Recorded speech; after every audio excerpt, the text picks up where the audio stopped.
So hello all, I welcome you all in our next video of Priyag Public School, and this video is for class 9 determinants, right? So if you remember, in our last video we have gone through the same lesson and as well as with the same topic, right? That is types of determinants, where we have studied about articles, right? Then possessive determinants and demonstrative determinants. These three topics that we have covered under the same heading, that is types of determinants, right? So we are today continuing with the same topic with determinants, that is the fourth kind of or types of determinants, right? So that is quantifiers. So let's start. What is it? So types of determinants, quantifiers. So let's see. They are the words which tells us the quantity or numbers of the noun referred to, right? So they are the words. ये क्या होते हैं? ये words होते हैं. They are the words which tells us about the quantity or numbers. किसकी quantity और numbers बताते हैं? Nouns की, जिसके बारे में sentence में बात हो रही है. Speaker जिसके बारे में बात कर रहा है, जिससे मतलब जिन nouns के बारे में, जिस subject के बारे में, noun के बारे में वो बात कर रहा है, उसी noun को क्वांटिफाई करने वाले वर्ड को हम क्या बोलते हैं? क्वांटिफायर. क्वांटिफाई मीन वो उनकी क्वांटिटी बताता है या नंबर बताता है, किसके? नाउन्स के, जिसके बारे में सेंटेंस में बात हो रही है या की जा रही है, right? They are used in every types of और kinds of sentences, right? Whether it is affirmative, negative, imperative or interrogative sentences. They are used. These quantifiers are used in every types or kinds of sentences with countable and uncountable nouns. They are used with countable and uncountable nouns as well, right? So what is quantifiers? They are the simple, in a very simple language, they are the words which tells us about the quantity of the nouns getting referred in a sentence by the speaker, right? So let's see how, like, what are they?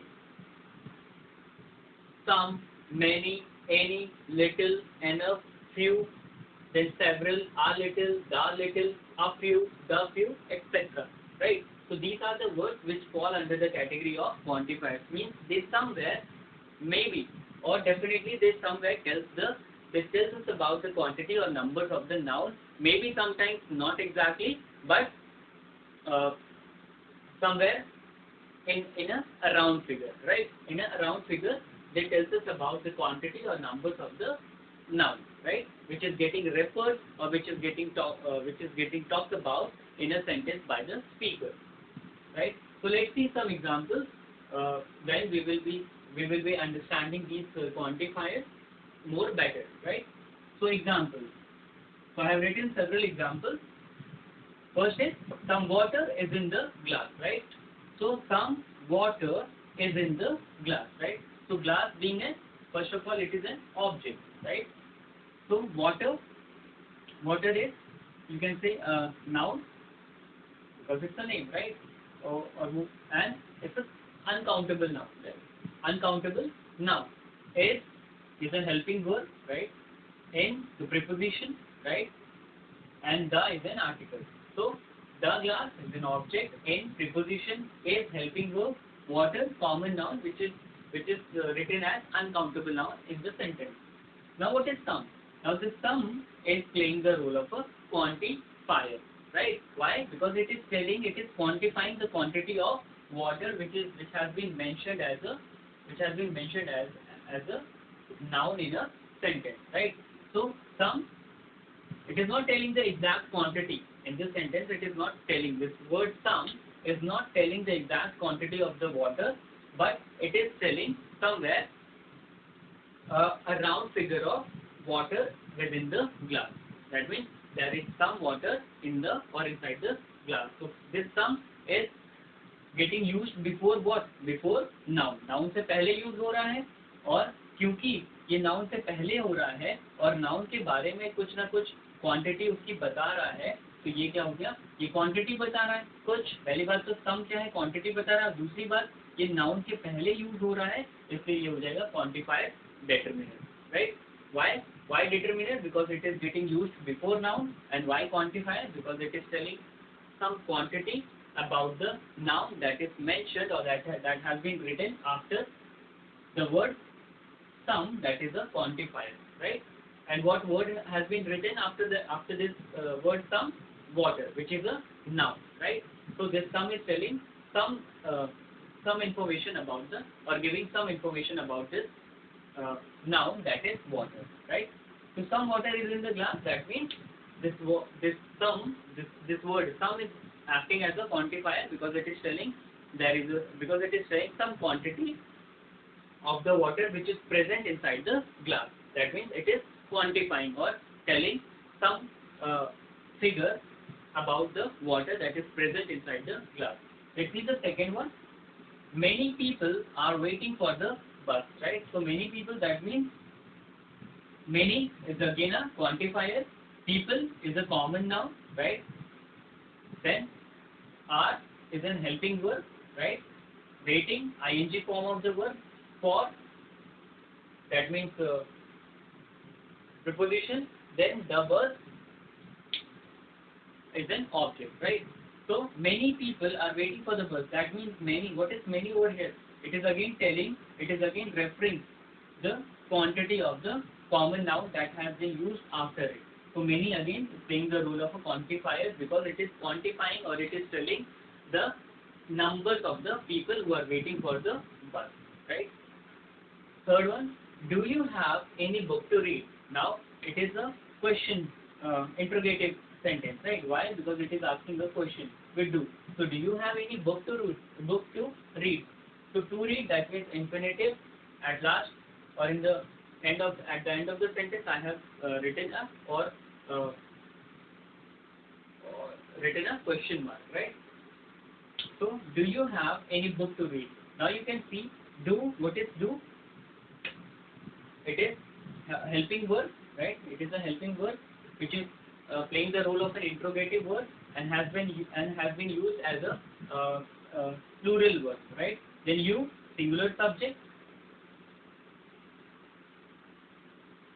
You, singular subject. That means it has been used as a plural subject because you is written, so that means it is acting as a plural subject. That's why plural verb. Then have, it is asking, that means it is showing possession, right? It is asking as a possessive word, right? So do you have any book? So any over here, this book is common noun, and this any is again talking about the quantity which is acting as a quantifier. Why? Because any is asking for or is specifying some quantity or numbers within this sentence which is acting as a quantifier. क्योंकि any जो कर रहा है, any जो यहाँ पे role play कर रहा है, वो क्या बोल रहा है, वो क्या कह रहा है या क्या पूछ रहा है, वो किसी न किसी नंबर के बारे में या क्वांटिटी के बारे में या तो पूछ रहा है या तो बता रहा है, राइट? तो क्योंकि वो नंबर और क्वांटिटी के बारे में बता रहा है या पूछने की कोशिश कर रहा है, that is why it is acting with any is acting as a quantifier, right? So do you have any book to read? That means what the any is doing, it is asking the quantity of the book or the number of the book, right? Several trees got uprooted by the storm. So several, that means first of all यहाँ देखते हैं trees क्या है, ये है noun और common noun you can say, right? Got action word, uprooted again it's a kind of an action word, right? By the storm, so the storm object. So several trees. So what is several over here? Several trees, that means again it is telling about the numbers of the trees, right? So somewhere it is quantifying. Quantifying means it is telling the quantity or the numbers of the trees that got uprooted. Uprooted means जो कि आंधी के आने की वजह से क्या हो गया, वो उखड़ गया या जमीन से निकल गया, ठीक है? तो इसका मतलब है ये किसकी बात कर रहा है, सारे पेड़ों की बात नहीं कर रहा है, ये सेवरल की बात कर रहा है. तो several somewhere doing what, it is somewhere quantifying और telling the not the exact number but somewhere a round figure of the trees that got uprooted, and that is why, and or you can say because it is telling the quantity or some numbers of the trees that got uprooted, that is why it is acting as a quantifier, right? So class, these were the examples of the quantifier with the definition that we have gone through just now. That means we have learned what is quantifier. So in a very layman language, or you can say in a very normal language, I can say the quantifiers are the words which tells us about the quantity or numbers of the nouns which is getting referred within a sentence by the speaker, right?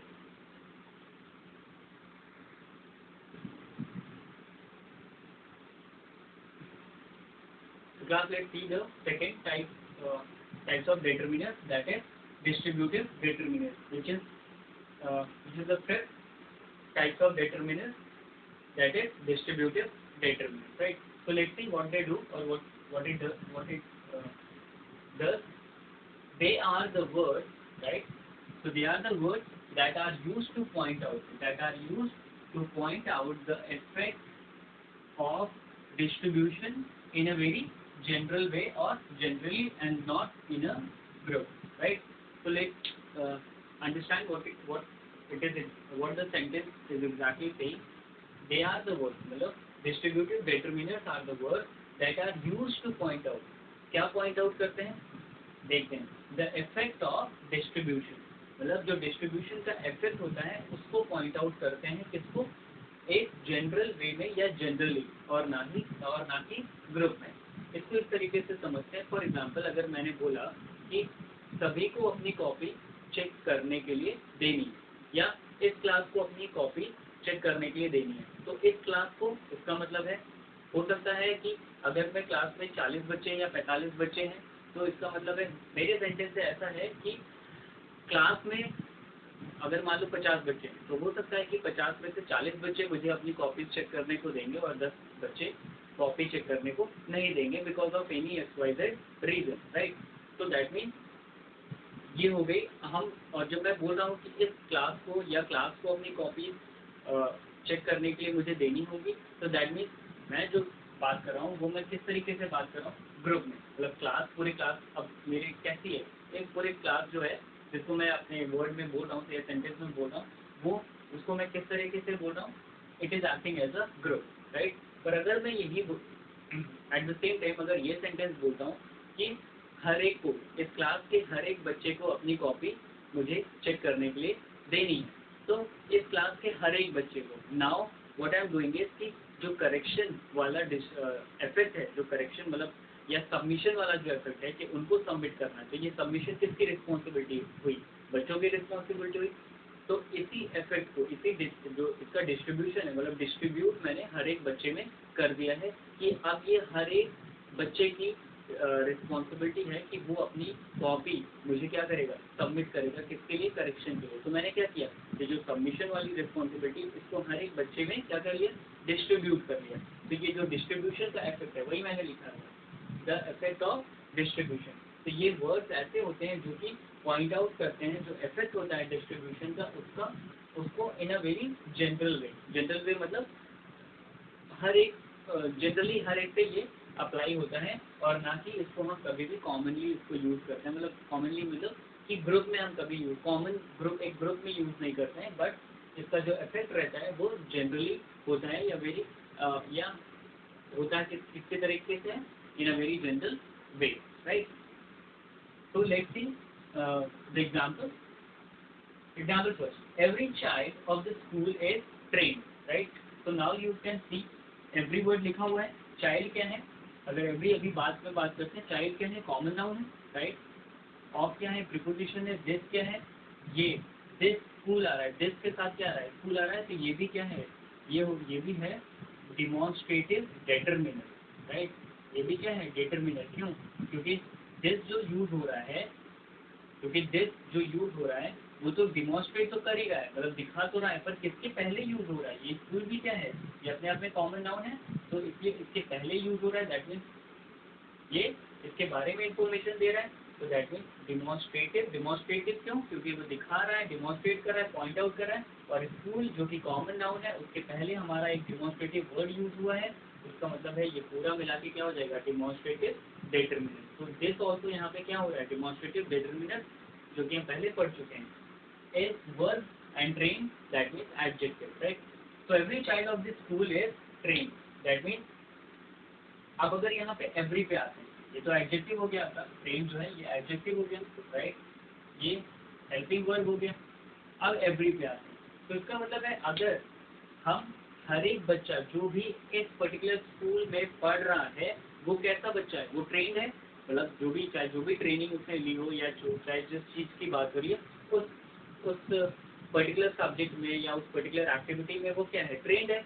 उसका मतलब है हर एक बच्चे की यहाँ पे बात हो रही है, क्योंकि स्कूल में कितने बच्चे होंगे, फॉर एग्जांपल अगर हम 500 भी मान लें, 500 बच्चे स्कूल में होंगे, तो इसका मतलब है इन 500 बच्चों की हर एक बच्चे, इन 500 की बात मतलब की बात हो रही है, ग्रुप में नहीं हो रही, मतलब हर एक बच्चे की बात हो रही है। दैट इज वाई यहाँ पे हमने क्या लिखा कि एवरी चाइल्ड, दैट मीन्स कि एवरी किसकी तरह काम कर रहा है, डिस्ट्रीब्यूटिव डेटरमिनर, कि ये जो ट्रेंड का डिस्ट्रीब्यूशन है, ये जो ट्रेंड का जो डिस्ट्रीब्यूशन है वो हर एक बच्चे पे हो रहा है, कि हर एक बच्चा ट्रेंड है।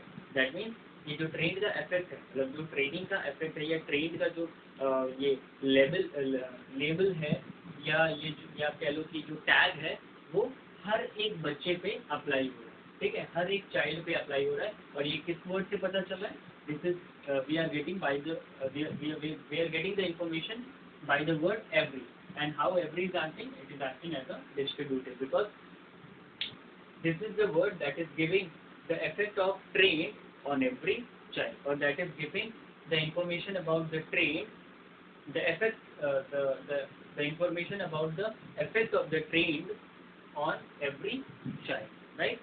So with this word that means it is applying on every single child who is trained of this school. Let's see the second one. Each member of this family is working, right? तो यहाँ भी है member क्या हुआ, ये common noun है, right?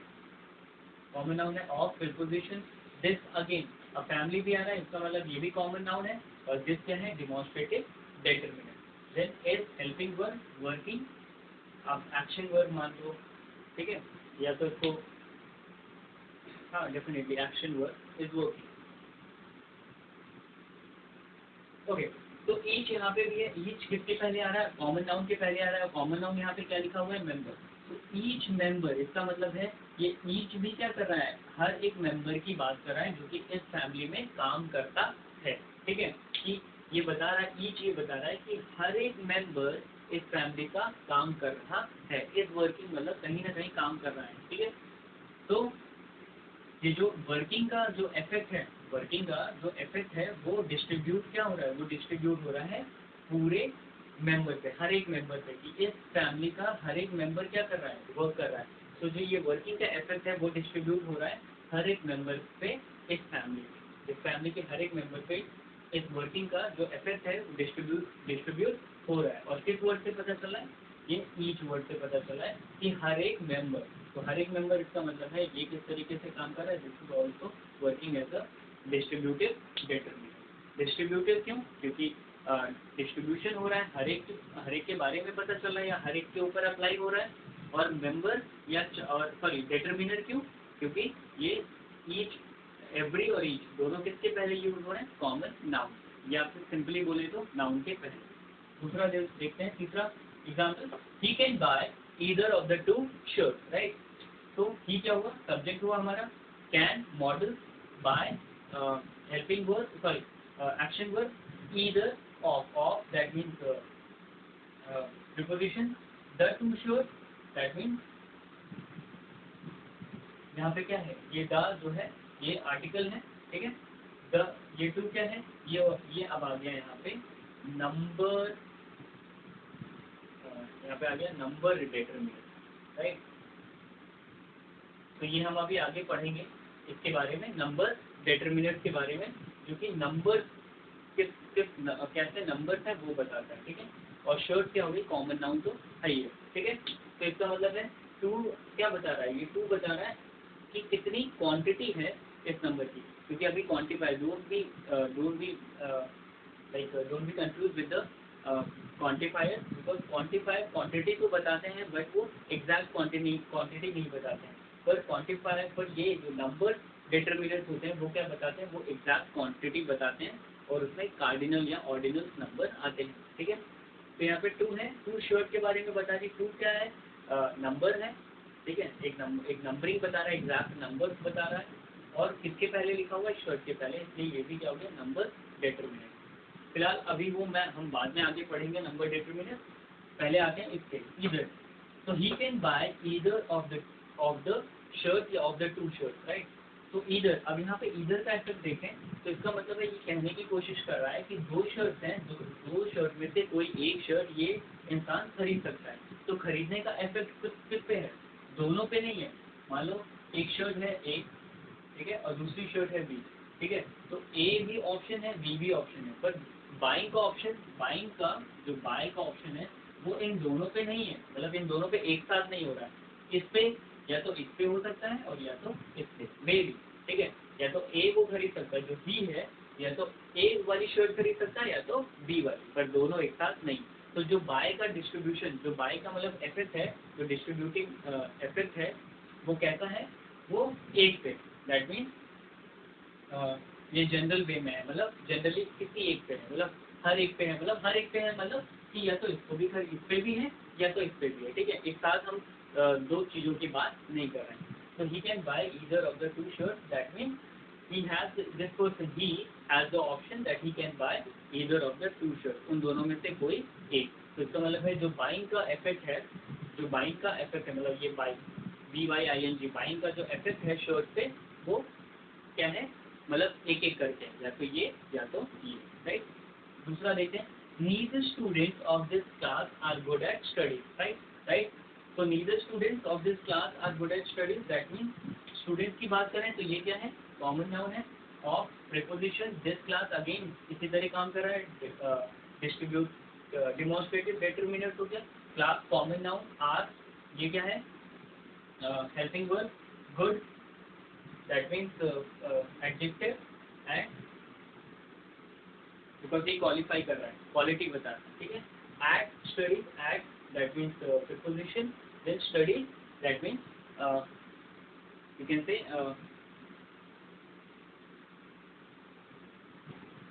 what, पढ़ने में ना, so that means you can say verb, right.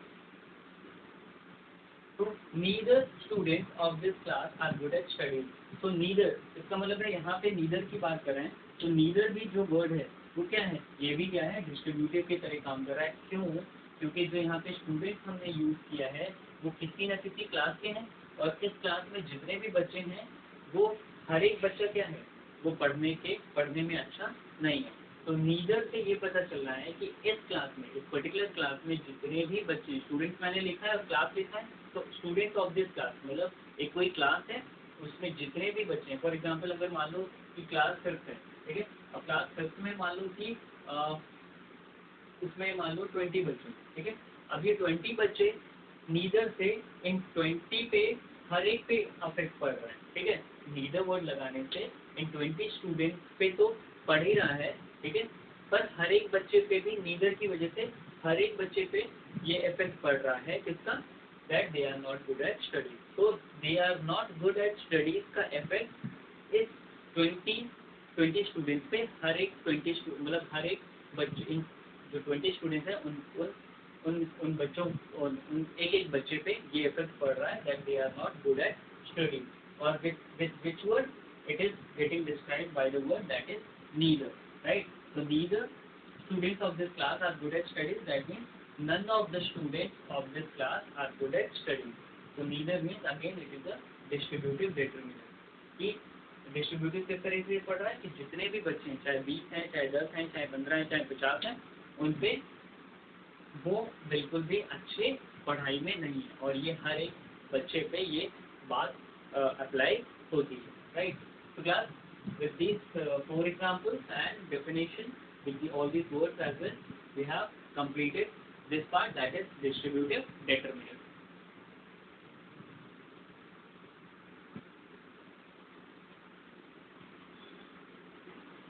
So class, let's see the next types of determinants, that is interrogative determinants, right. So this is interrogative determinants. Let's see what are they. First, let's see the definition. They are the words which ask questions. They are always written before the noun. So what are they? They are the words which ask questions, right. तो interrogative जैसे कि नाम से ही पता चल रहा है कि इंट्रोगेटिव वर्ड्स वो होते हैं जो कि क्या पूछते हैं, क्वेश्चन पूछते हैं। They are always written before the noun, right.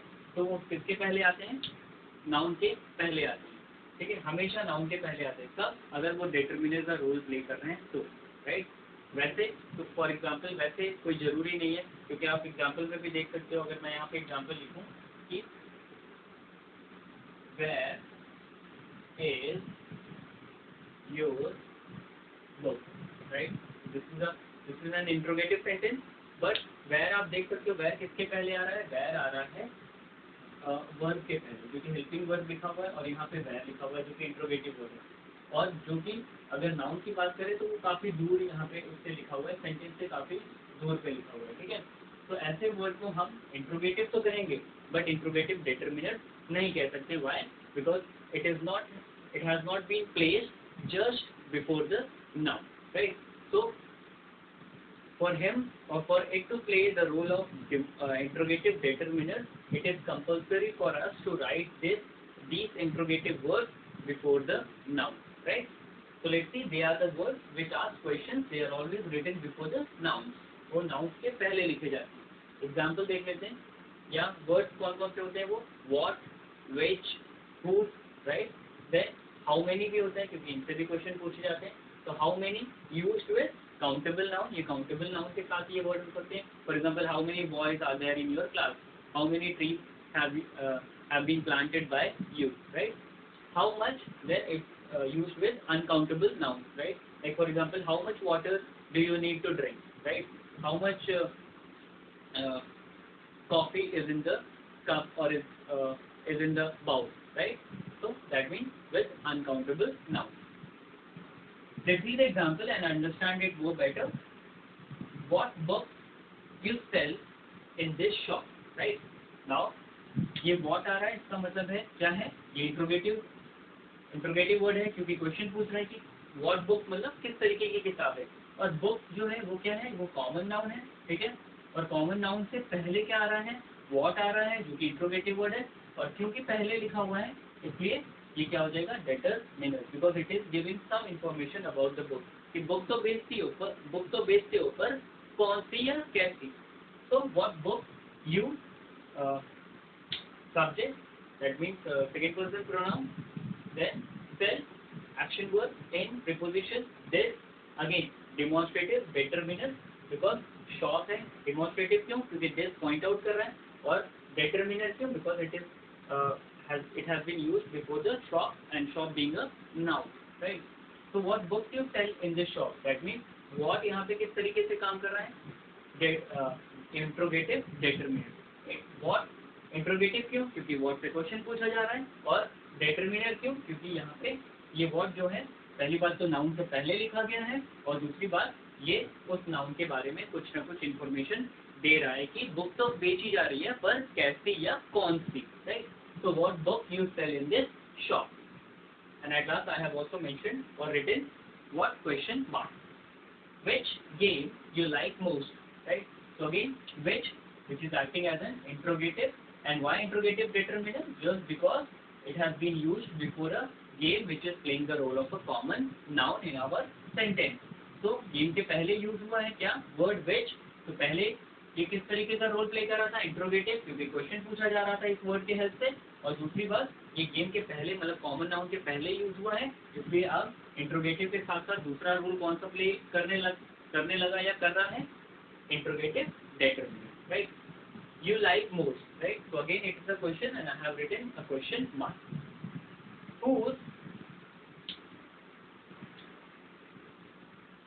whose bicycle is this, right? So again it's a question कि किसकी bicycle है ये। तो ये whose क्या है, again it is playing a role of interrogative, but क्योंकि यहाँ पे bicycle जो कि कॉमन नाउन है उसके पहले यूज हुआ है, और इस bicycle के बारे में भी इंफॉर्मेशन पता चले कि किसकी है, क्यों है, कैसी है, तो इस वजह से ये डिटरमिनर का भी रोल प्ले कर रहे हैं, और दोनों को सम अप कर देंगे तो इंट्रोगेटिव डिटरमिनर, राइट। और बाइसिकल जो कि कॉमन नाउन है is helping verb, this, that means demonstrative pronoun. यहाँ पे डिमॉन्स्ट्रेटिव ये प्रोनाउन है, क्यों, क्योंकि ये इसके आसपास कोई भी नाउन लिखा गया नहीं है। यहाँ पे ये डिमॉन्स्ट्रेटिव एडजेक्टिव है या डिमॉन्स्ट्रेटिव डिटरमिनर कह सकते हो आप, यहाँ पे डिमॉन्स्ट्रेटिव प्रोनाउन है, and question mark has been used at the end of the sentence. So it was with these three examples and definitions, with these words which are used as interrogative words in a sentence, we have come to an end of the second type of determiner, that is interrogative determiner.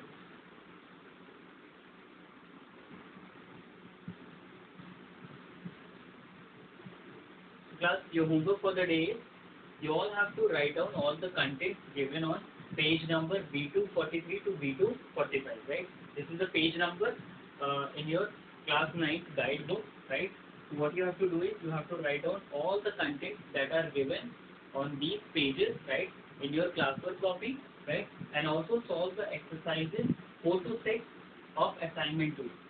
ठीक है, क्योंकि 1 to 3 आपने पहले मैंने homework दिया था पिछले video में, वो आपने कर लिया होगा, और 4 to 6 असाइनमेंट 2 का ये एक्सरसाइज आपको करनी है कॉपी में अपने, और असाइनमेंट 3 and 4 होल मतलब पूरी असाइनमेंट 3 और assignment 4, right, of this chapter you have to do whole in your book. You have to first solve in your book and have to complete same exercise in your copy as well. That means classwork copy in your book, right, as well as in your copy. Learn chapters 1 and 2, that is tense and determinants, right? तो आपको chapters 1 और 2 जो कि tense है और determinants वो आपको complete करना है, ठीक है? Learn करना है मतलब याद करना है अच्छे से. So this is your homework, and with this we have completed the second chapter, that is determinants as well, right? So over here we have completed the 2 chapters, that was the syllabus of term 1, right? So in our next video we will be starting with beehive, whatever the whatever the lesson it is. I think it is lesson 4 that we have to start in that beehive, that is English literature, right? So some exercises are still left. I will be giving you the videos like within 1 or 2 days, right? Within 1 or 2 days, I will be briefing you again on the on some exercises of these 2 chapters, right? Else we have completed all the things. So till then, take care and stay safe. Thank you, class.